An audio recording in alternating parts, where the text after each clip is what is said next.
আসসালামু আলাইকুম, রমাদান মুবারক। আমি জেবুন্নেসা খান ঝটপট ইফতার নিয়ে হাজির হয়ে গেলাম দৈনিক খবরের কাগজের পেজে।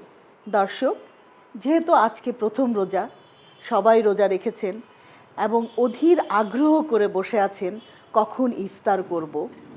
তো আমি সেই জন্যই আজকে একটি ইফতারের আয়োজন নিয়ে এসেছি, যেটি হচ্ছে বেলের শরবত। যুগে যুগে কালে কালে এই বেল এত বেশি পরিচিত যে বেলের কথা বলে আমি শেষ করতে পারবো না। বেলে এত বেশি ফাইবার যা কিনা আমাদের হজমের জন্য অত্যন্ত উপকারী। বেলে আছে ফসফরাস, ক্যালসিয়াম, আছে B1 এবং B2। আজকে সেজন্যই আমি প্রথম রোজার জন্য আমি আয়োজন করেছি একটি বেলের শরবত, কিন্তু একটু ভিন্ন রকমের। তো দেখা যাক আমি কিভাবে বানাচ্ছি বেলের শরবতটি, আপনারা একটু মনোযোগ দিয়ে দেখবেন। আমি আগে থেকে বেলের বিচিগুলো ফেলে দিয়েছি এবং গাছটা বের করে নিয়েছি। প্রথমে আমি দিয়ে দিব বেল। এটা আপনি হাতেও বানাতে পারবেন, এটা এমন কোনো কঠিন জিনিস না, আপনি হাতেও বানাতে পারবেন। আমি পুরোটাই বেল দিয়ে দিচ্ছি। এখানে প্রায় 1 কাপের মতো বেলের গাদ আছে। হাফ বড় যদি বেল হয়ে থাকে হাফ নিলেই চলবে। দিয়ে দিচ্ছি আখের গুড়। আখের গুড় আমাদের পেটের জন্য খুবই একটি উপকারী, যা কিনা আমাদের পেটকে ঠান্ডা রাখে। দিয়ে দিচ্ছি সামান্য পরিমাণে গুঁড়ো দুধ। এটাই হচ্ছে আমার বেলের শরবতের একটু টুইস্ট। আগে আমরা জানতাম যে ইসবগুলের ভুসি আমরা রাতে ভিজিয়ে রাখবো এবং সকালে খাবো, তা কিন্তু না। ইসবগুলের ভুসি আমরা সাথে সাথেই খেয়ে ফেলবো। তো দিয়ে দিচ্ছি আমি ইসবগুলের ভুসি। ইসবগুলের ভুসি পেটের জন্য খুবই উপকারী একটি জিনিস। ইসবগুলের ভুসি হজম শক্তি বাড়ায়। দিয়ে দিচ্ছি হচ্ছে পরিমাণ মতো পানি।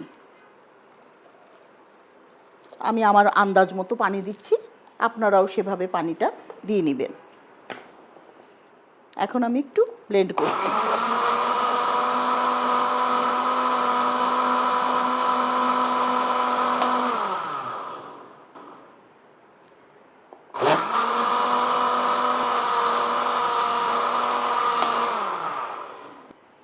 হয়ে গেল আমার বেলের শরবত।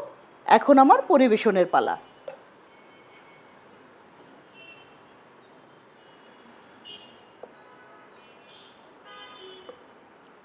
দিয়ে দিচ্ছি, যেহেতু ইসবগুলের ভুসি আছে সেহেতু আমার বেলের শরবতটি অনেক বেশি ঘন হয়েছে, খেতে কিন্তু অনেক ভালো লাগবে। যেহেতু এখানে সাজাবার তেমন কিছু নাই, তারপরেও আমি একটু সাজাবার জন্য, বা নিচে পড়ে যাবে আমার গুড়টা, দিয়ে দিচ্ছি।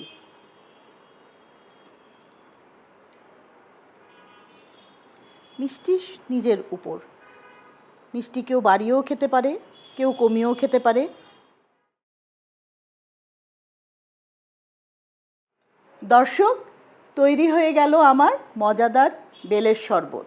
পুরো রমজান মাস জুড়ে আমি থাকব আপনাদের সাথে প্রতিদিনই নিত্য নতুন একটি ইফতার আইটেম নিয়ে। ভালো থাকবেন, সুস্থ থাকবেন।